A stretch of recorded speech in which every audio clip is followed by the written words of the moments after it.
పాకిస్తాన్లో army chief అంటే అక్కడి ప్రభుత్వం కంటే టాప్. తలచుకుంటే ప్రజా ప్రభుత్వాన్ని పడగొట్టే సత్తా ఉన్న వ్యక్తి.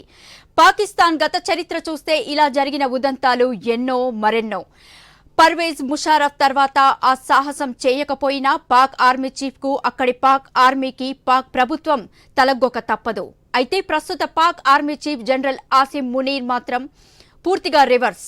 పహల్గాం దాడి తర్వాత పత్తా లేకుండా పోయారు. అసలు పహల్గాం దాడికి ఉగ్రవాదులను ఉసిగొల్పింది మునీరే అన్నది ప్రధాన ఆరోపణ.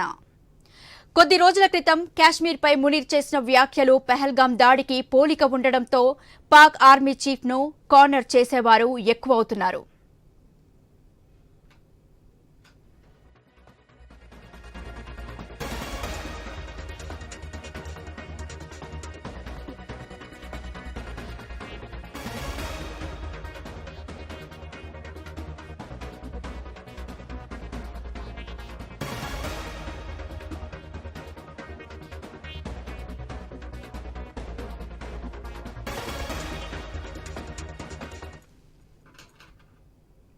వాస్తవానికి పహల్గాం దాడితో పాకిస్తాన్లో హీరో అవుదామని army chief Asim Munir plan వేశాడు. కానీ అతను చేసిన పనికి పాకిస్తాన్లో ప్రజలు తీవ్ర ఆగ్రహం వ్యక్తం చేస్తున్నారు.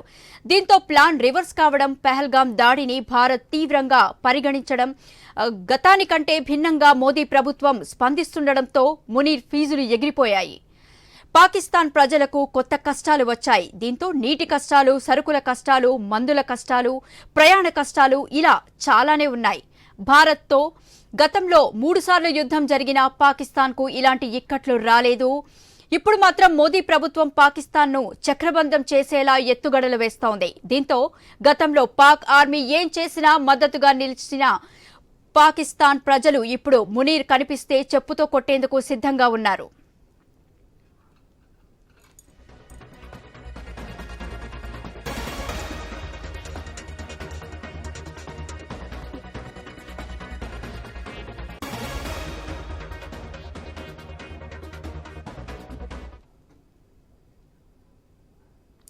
ప్రస్తుతం పాకిస్తాన్లో Pak army chief general Asim Munir ఎక్కడున్నారో తెలియడం లేదు.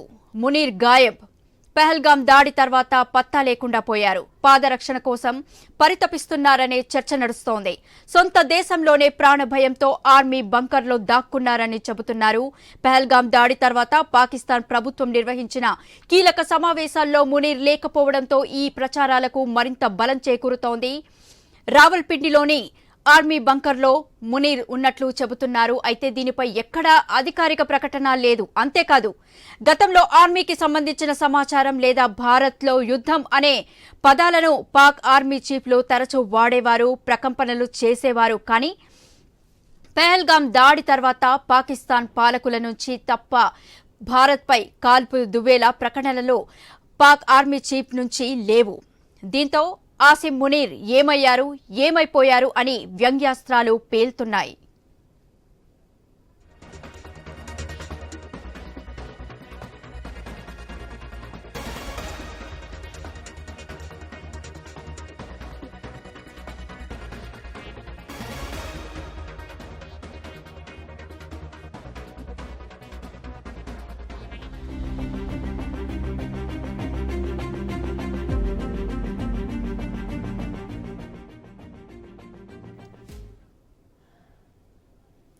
పాక్ ఆర్మీ చీఫ్ ఆసిమ్ మునీర్ మానసిక స్థితి సరిగ్గా లేదనే వాదన కూడా ఉంది. 1980లో జనరల్ జిహావుల్ హక్ భారత్కు వ్యతిరేకంగా ఉగ్రవాదులు ఎగదోస్తూ ఆపరేషన్ టోపైక్ ను ముందుకు తీసుకొచ్చారు. అదే మార్గంలో ఆసిమ్ మునీర్ కూడా వెళ్దామని అనుకుని బోల్తా కొట్టినట్టు పాకిస్తాన్లో జరుగుతున్న చర్చ.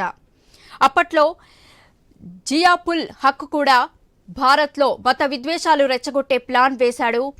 ఆ విధంగా వెళ్తే పాక్లో సూపర్ హీరో కావచ్చని మునీర్ భావించి ఉండొచ్చని పాక్ రక్షణ నిపుణులు సైతం అభిప్రాయపడుతున్నారు. కానీ ప్లాన్ ఇలా రివర్స్ కొడుతుందని ఊహించలేకపోయారు. భారత్ ప్రభుత్వాన్ని తక్కువ అంచనా వేయడంతో ఇప్పుడు ఉక్కిరిబిక్కిరై బంకర్లో దాక్కున్నట్టు చెబుతున్నారు.